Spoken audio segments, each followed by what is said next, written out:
जी नमस्कार दोस्तों, स्वागत है आप सभी का अपने चैनल ड्रीम क्लास में। आज हम इस वीडियो में बात करेंगे क्लास 12 सब्जेक्ट हिस्ट्री, जो कि बहुत ही वीवीआई क्वेश्चन है बिहार बोर्ड के दृष्टिकोण से। जो भी अगर आप लोग 2024 में बिहार बोर्ड की तैयारी कर रहे हैं तो एक बार इस वीडियो को जरूर देखिएगा। चलिए हम स्टार्ट करते हैं। चैप्टर का नाम है राजा, किसान और नगर, आरंभिक राज्य और अर्थव्यवस्था। चलिए हम सवाल नंबर 1 स्टार्ट करते हैं।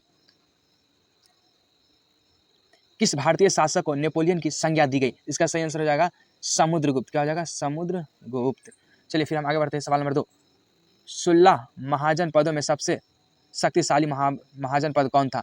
जी हाँ दोस्तों, बताइएगा आप लोग कौन हो जाएगा। तो इसका सही आंसर हो जाएगा मगध। क्या हो जाएगा? मगध। अगर इस टाइप के क्वेश्चन आए आपके एग्जाम में तो याद रखिएगा कि 16 महाजन पदों में सबसे शक्तिशाली महाजन पद कौन था, तो उसका सही आंसर हो जाएगा मगध। फिर हम आगे बढ़ते सवाल नंबर 3, किस शिलालेख में अशोक के कलिंग विजय का उल्लेख है? देखिए दोस्तों, ये भी एग्जाम में कितने बार पूछे जा चुके हैं। इसका सही आंसर हो जाएगा 13वां। क्या हो जाएगा? 13वां। जी हाँ दोस्तों, किस शिलालेख में अशोक के कलिंग विजय का उल्लेख है? तो 13वां। फिर आगे बढ़ते सवाल नंबर 4, कनिष्क की राज्यरोहण तिथि है? क्या हो जाएगा? तो 78 ईसा पूर्व। पहले जो कि चलता था ईसा पूर्व में, तो इसका सही 78 ईसा पूर्व। जी हाँ दोस्तों, क्या हो जाएगा? 78 ईसा पूर्व। चलिए हम फिर आगे बढ़ते हैं। सवाल नंबर 5, धम्म महामंत्रों को किसने नियुक्त किया? इसका सही आंसर हो जाएगा अशोक। किसने किया? अशोक। फिर हम आगे बढ़ते हैं। अशोक किस वंश का शासक था? जी हाँ दोस्तों, इसका सही आंसर अशोक मौर्य वंश के शासक था। अगर आपके एग्जाम में इस प्रकार के क्वेश्चन आए कि अशोक किस वंश के शासक था, तो मौर्य वंश, जो कि ये क्वेश्चन आने की बहुत ही संभावना है। चलिए हम आगे बढ़ते हैं। फिर सवाल नंबर 7 हो जाएगा, भारतीय इतिहास का कौन सा काल स्वर्ण काल के नाम से जाना जाता है? इसका सही आंसर गुप्त काल। कौन सा काल हो जाएगा? गुप्त काल। जी हाँ दोस्तों, भारतीय इतिहास का कौन सा काल स्वर्ण काल के नाम से जाना जाता है? तो इसका सही आंसर हो जाएगा गुप्त काल। प्रयाग शक्ति की रचना किसने की थी? तो इसका सही हरिसेन। देखिए ये कितनी बार पूछे जा चुके हैं, 2010, 13, 15 और 16। फिर मौर्यकालीन टकसाल का प्रधान कौन होता है? तो लक्षण अध्यक्ष। राज तरंगिणी के लेखक कौन थे? इसका कल्हन। कौन थे? कल्हन। अर्थशास्त्र और इंडिका से किस राजवंश के विषय में जानकारी मिलती है? मौर्य वंश के।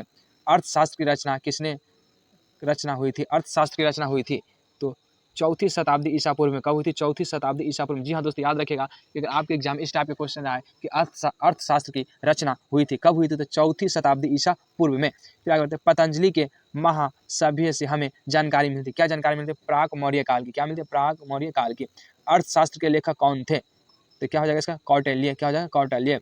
विशंबर का संबंध किस वंश से है? तो इसका हर्यक वंश। किस वंश से? हर्यक वंश से। जी हाँ दोस्तों, याद रखिए। जी हाँ दोस्तों, याद रखिएगा विशंबर का संबंध किस वंश से है? तो हर्यक वंश से। वज्जी को सामाजिक ग्रंथों में कहा गया, क्या कहा गया? गण संध। क्या कहा? गण संध। जी हाँ दोस्तों, वज्जी को सामाजिक ग्रंथ में कहा गया गण संध। फिर है जनपद शब्द का शाब्दिक अर्थ है, क्या है? ए और बी दोनों। जहाँ लोग मवेशी रखते हैं और जहाँ लोग अपना घर बनाते हैं। जनपद शब्द का शाब्दिक अर्थ क्या होगा? जहाँ लोग मवेशी रखते हैं, और दूसरा हो जाएगा जहाँ लोग अपना घर बनाते हैं। फिर है पंच चिन्ह वाले सिक्के बने होते थे, क्या? बी और सी दोनों। चांदी के, तांबे के। जी हाँ दोस्तों, याद रखिएगा पंच चिन्ह वाले सिक्के बने होते किसके? तो चांदी के और तांबे के। फिर आगे बढ़ते, अशोक द्वारा चरित्र बौद्ध धर्म कहाँ प्रचलित नहीं हुआ? ब्रिटेन में। जी हाँ दोस्तों, अगर आपके एग्जाम में आए कि अशोक द्वारा प्रचारित बौद्ध धर्म कहाँ प्रचलित नहीं हुआ, तो वो था ब्रिटेन। जी हाँ दोस्तों, याद रखिएगा जब अशोक ने बौद्ध धर्म के प्रचार के लिए गए थे तो कहाँ प्रचलित, मतलब फेमस अधिक नहीं हुआ, कहाँ? तो वो हो जाएगा ब्रिटेन। फिर पाटलिपुत्र नगर की स्थापना की गई थी किसके द्वारा? उदयन के द्वारा। जी हाँ दोस्तों, ये भी एग्जाम में बहुत बार क्वेश्चन आता है कि पाटलिपुत्र की स्थापना किसने की? तो उदयन। प्रसिद्ध ग्रंथ इंडिका की रचना किसने की? तो मेगास्थनीज। देखिए ये भी याद रखिए, बहुत ही वीवीआई क्वेश्चन होने वाले हैं कि प्रसिद्ध ग्रंथ इंडिका की रचना किसने की? तो मेगास्थनीज। फिर आगे प्राचीन भारत में धर्म की शुरुआत किस शासक ने की थी? तो अशोक ने। किसने? अशोक ने। प्राचीन भारत में धर्म की शुरुआत किसने की? किस शासक ने की? तो अशोक ने। जो कि बौद्ध धर्म में आते हैं धम्म, बुद्ध और संघ, ये तीनों में से एक है अभी धम्म।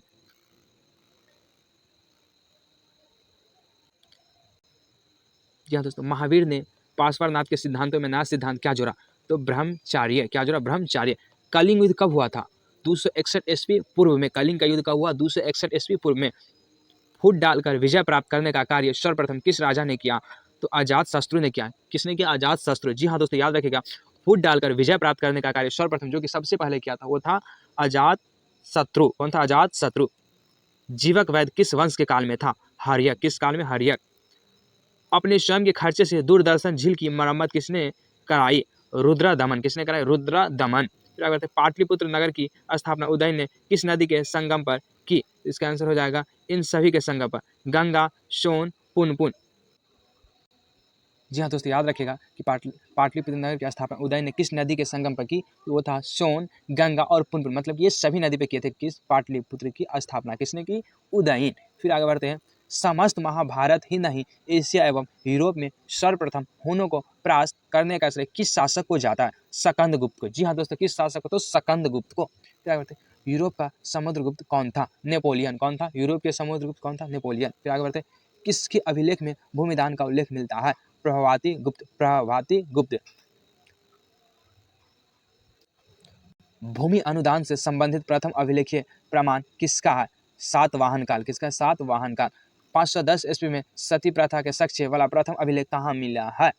एरन, मतलब कि सागर में। कब? 510 ईस्वी में सती प्रथा के लक्ष्य वाला प्रथम सबसे पहली बार अभिलेख कहाँ मिला? तो एरन और सागर। कब? तो 510 में। अशोक ने महेंद्र और संघमित्र को बौद्ध धर्म के प्रचार के लिए कहाँ भेजा था?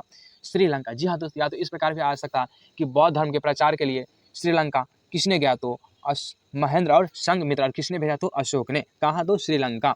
किस विद्वान ने मात्र अभिलेखों के आधार पर अशोक का इतिहास लिखने का श्लाघ्य प्रयास किया? वेददत्त रामकृष्ण भंडारकर। मौर्य कला का निम्न में से कौन सर्वाधिक महत्वपूर्ण नमूना है? स्तंभ। कौन है? स्तंभ। गुप्तों के काल में कौन चीनी यात्री भारत आया? फहान। कौन आया? फहान। मेगास्थनीज भारत में किसके दरबार में आया था? चंद्रगुप्त मौर्य के दरबार में। किसके दरबार में? चंद्रगुप्त मौर्य। सवाल नंबर 39। समुद्रगुप्त की जानकारी होती है क्या? प्रयाग शक्ति, प्रयाग प्रशिस्त से। किससे? प्रयाग प्रशिस्त से। नवरत्न किस शासक के दरबार में रहते थे? चंद्रगुप्त विक्रमादित्य। जी हाँ दोस्तों, याद रखेगा कि नवरत्न किस शासक के दरबार में रहते थे? चंद्रगुप्त विक्रमादित्य। अभिज्ञान शकुंतलम के रचनाकार है कौन? कालिदास। याद रखेगा कि अभिज्ञान शकुंतलम के रचनाकार है कालिदास, और ये आपके एग्जाम में आ सकते हैं। प्राचीन भारत में अभिलेख की शुरुआत किस शासक ने की? अशोक ने। प्राचीन भारत में जो अभिलेख की शुरुआत किसने की? अशोक। जी हाँ दोस्तों, ये भी बहुत ही वीवीआई क्वेश्चन है, क्योंकि अशोक के बारे में बहुत बार पूछे जाते हैं एग्जाम में। 2024 के लिए अगर आप लोग तैयारी कर रहे हैं तो इस सब क्वेश्चन को याद जरूर रखिएगा। किस शासक को प्रियदर्शी कहा गया? तो अशोक को। किसको कहा गया? प्रियदर्शी। किस शासक को कहा जाता? अशोक को। मेगास्थनीज ने अपने यात्रा वृतांत में भारत के समाजों को कितने वर्गों में विभाजित किया? तो 7 भागों में। कितने? 7। एलोरा के कैलाश मंदिर किस राजवंश ने निर्मित कराया? इसका सही आंसर हो जाएगा डी, राष्ट्रकूट। जी हाँ दोस्तों, अभी थोड़ा नहीं दिख रहा है कुछ कारण। मेगास्थनीज ने अपने यात्रा वृतांत में भारत के समाजों को कितने वर्गों में विभाजित किया? तो ये याद रखिएगा 7। जी हाँ दोस्तों, ये भी बहुत ही वीवीआई क्वेश्चन हो सकते हैं, ये भी आने की बहुत ही चांस है। एलोरा के कैलाश मंदिर को किस राजवंश ने निर्मित कराया? तो राष्ट्रकूट। फिर आगे बढ़ते। पुराणों की संख्या कितनी है? जी हाँ दोस्तों, ये भी बहुत ही वीवीआई क्वेश्चन। याद रखिएगा कि पुराणों की जो संख्या वो 18 है। पुराणों की संख्या 18। तक्षशिला विश्वविद्यालय कहाँ स्थित था? तो पाकिस्तान में। जी हाँ दोस्तों, ये याद रखिएगा कि तक्षशिला विश्वविद्यालय कहाँ स्थित था? तो पाकिस्तान में। और ये हमारा अंतिम क्वेश्चन था। जी हाँ दोस्तों, अगर आप लोगों को वीडियो अच्छी लगी तो कमेंट में जरूर बताइएगा और लाइक और सब्सक्राइब जरूर कीजिएगा। जी हाँ दोस्तों, और अगर आप लोग बिहार बोर्ड की तैयारी कर रहे थे, एक बार इन सारे प्रश्न को वीडियो रिपीट करके या कॉपी में लिख करके याद जरूर कर लीजिएगा, क्योंकि इस चैप्टर से बहुत सारे क्वेश्चन पूछे जाते हैं। जी धन्यवाद।